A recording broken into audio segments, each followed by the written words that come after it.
Some of you might be asking, Josh, who is this stranger next to you? Well, you know him as NIL expert Pete Nakos. Wanted to get him on here because we've been experiencing some major commitments at the top of the rankings.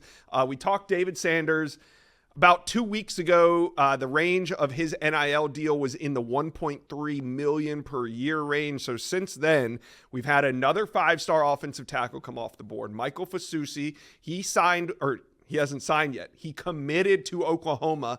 I wanted to just get your sense of what the range was. What are you hearing that Michael Fasusi commanded NIL dollars-wise? Yeah, so Michael Fasusi, an elite offensive tackle in that same class as David Sanders. We kind of broke it down last time I was on, right? These offensive tackles who are so needed in college football these days, they don't drag out their recruitment, but they're also one of the last ones to go, and they're elite, and it helps with their market price. And yeah, Michael Fasusi commanded well over $1 million with his commitment to Oklahoma. Yeah, and that kind of makes sense because he was a couple slots lower. He was, I believe, the number 4 ranked offensive tackle in America, whereas David Sanders was number 1 ranked offensive tackle in America. But we also knew, Steve Wiltfong reported several times throughout this recruitment that NIL would play a factor, and boy, did it. So you're hearing over $1 million for Michael Fasusi. Now another 5-star off the board. He went to Texas, and Texas is known to pull out the Lambos on those official visits. They are not afraid of NIL. And Jonah Williams, the number 1 safety in America, like Michael Fasusi, also from the state of Texas, and Texas was able to hold him in state. We know Oregon was involved. We know A&M, Oklahoma, LSU also involved. What were you hearing in terms of NIL dollars for 5-star Jonah Williams? So yeah, 5-star Jonah Williams comes off the board, lands at Texas. You really look at those schools, though, that were in that mix. Texas, Oregon. We're talking about the heavy hitters right now in the NIL landscape. So you know when you're just kind of looking at his recruitment that, yeah, NIL was going to play a factor. He obviously committed over the weekend. Huge pickup for the Longhorns. I was hearing that he was well into the high 6-figure range, over $500,000. Wow. And we're going to get into it some more here, Josh, but there's a lot more coming up. Yeah, just this Friday morning. I love this. Jamie French is committing at like 7:30 in the morning. Can we get more commitments at 7:30 in the morning, please? It's great because we can talk about it all day. Yeah. But Jamie French, 5-star wide receiver out of Mandarin Jacksonville High School. And Jamie French, we know, has been taking the visits. We know that there's been several teams involved here, but he's currently trending to Texas. What are you hearing the range is in terms of what a 5-star wide receiver like Jamie French could command when it comes to NIL dollars? So when we talk about 5-star wide receivers, the place you have to start when you start talking about that is Jeremiah Smith, J.J. Smith.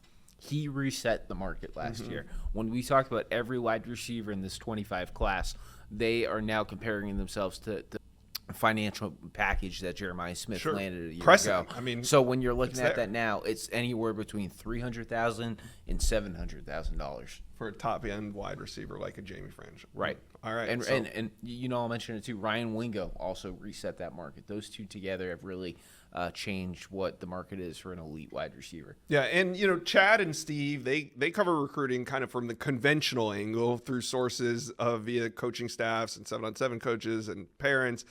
You kind of have a different angle on it. You cover it from NIL. So do your NIL context, is it lining up that you think that Jamie French is headed to Texas? Yeah, I mean, just talking to some sources and things like that, I really like where the Longhorns sit at the moment. All right, so we'll see about that. Commit season kind of ends, I think, with Jamie French committing at the end of the month. We've seen so many guys come off the board, so many big-time commitments in July and August. So that takes us into the season. Yeah. The football season, yep. Which inevitably gets us to flip season, which comes October, November, December. What's a flip cost when it comes to NIL? Because we're talking like, hey, David Sanders is commanding in the 1.3 range, and we're hearing what Jonah Williams is commanding right now to commit in July and August. But does a flip cost more money? So flip season is the best season of the year, especially for what I do when it comes to recruiting. So when we look at flips, I think one thing you need to keep in mind is David Sanders, Michael Fasusi, Jonah Williams.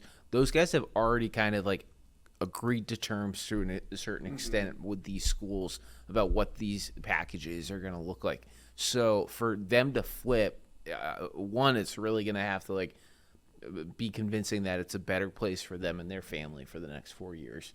And two, it's really going to have to almost not in some situations the package almost doubles, or it needs to the financial package could almost double, or it's going to have some incentives that obviously if you want me to move off this spot, you're going to have to bring it. It makes sense. And we've seen it in the past. I mean, everyone loves to talk about Jaden Rashada. Right, he obviously flipped. KJ Bolden, I mean, right? KJ Bolden, yeah. I mean, like there is a history in the last 2 to 3 cycles about how NIL has really dominated a flip season. Yeah, and look, guys, I bring Pete on. I know not everybody watching this agrees with NIL or the way that recruiting is going, but hey, whether you agree with it or not, it's happening. So we could either ignore it on this channel, or we could sit here like adults and try to, one, explain it, try to get you guys some real information, some real data, and also just try to understand it. So this leads me to my next question, because this is something I'm genuinely interested in. We talk about these deals. We also talk about flips. So what happens when a recruit flips? Like, what happens to that original deal? Is there a clause in there where does he ever get any of the money? Do they have to repay it? Is the deal just torn up because he never stepped foot on campus? Like, what happens with a NIL flip? So these are high school recruits, right? The transfer portal, for example, an athlete can't talk to a coach until they're in the portal. Recruits have yet to sign anything, so they're completely free game. So when you look at these NIL packages and a flip, some guys do receive money up front for a commitment. That is factually true. So sometimes they have to give back the money. Sometimes there isn't any money given up front, and the contract that has or has not been signed is ripped up and they flip.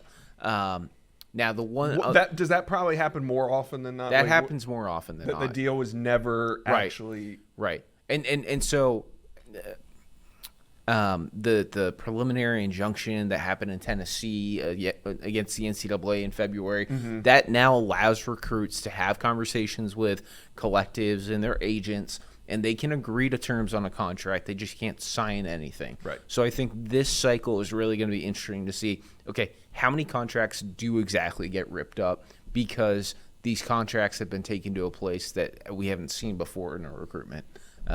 So yeah, and Josh, the one other thing too is we're still like 5-6 months from National Signing Day, a little bit less than that. Yeah, about 5, yeah. What happens on National Signing Day in the NIL world is wild. You will have a booster who wants to wake up and say, I don't like where our class is right now. Let's change that today. So sometimes it's a slow burn, and then it just kind of takes off on National Signing Day. His NIL, because recruiting's always been crazy. Like, right. Let's not act like recruiting just got crazy in this NIL era. I mean, back even in the 90s, when guys would wake up in the morning and just sign with a school, and it would, the surprises were I think, even more wild 15, 20 years ago in recruiting. So that being said, NIL, do you think that some of these NIL deals has actually solidified commitments, or his NIL kind of made it a little bit even easier to flip a guy? I think NIL has made it's a case-by-case basis. You talk about the 90s, right? That's when cars just showed up in front of people's houses. Now it's a little bit more and there's no official. Social media, so you didn't even know it was happening. Exactly. I think for the right athlete, it really solidifies that, hey, I'm done. Yeah, I think so too. I think we have seen that. Right. Like, you gave me everything I could want. We agreed to an NIL deal. I'm going to be there in February, and that's it. But the other factual truth to all of this is that there's athletes who are going to make life-changing money. Yeah. And if someone comes to the table and says, hey, you're making $750 right now, or that's what you're set to make, and we're going to give you $2 million, I mean, there's life-changing decisions that have to be made, and that's how some flips happen in the NIL era. And this is just how recruiting is right now. Yep. We're going to try to bring you guys the truth, the honest look at recruiting. So hopefully you guys learned something here. We're going to continue to bring Pete on to talk about some of these numbers. I mean, I think as a family here, as a YouTube family, we're going to start to understand the range of dollars for each position group. I mean, we're already seeing it. Like, the offensive tackles are in the $1 to $1.3 million range, whereas position players and skill players are a little bit lower. So we're starting to figure it out. So continue to just take this ride with us down this NIL journey. We're gonna keep explaining it. We're gonna keep covering it. So just hang on tight. We appreciate you guys. Well, you've made it to the end of today's video, but there's hundreds more videos on the On3 Recruits channel for you to check out. And also, while you're here, hit subscribe.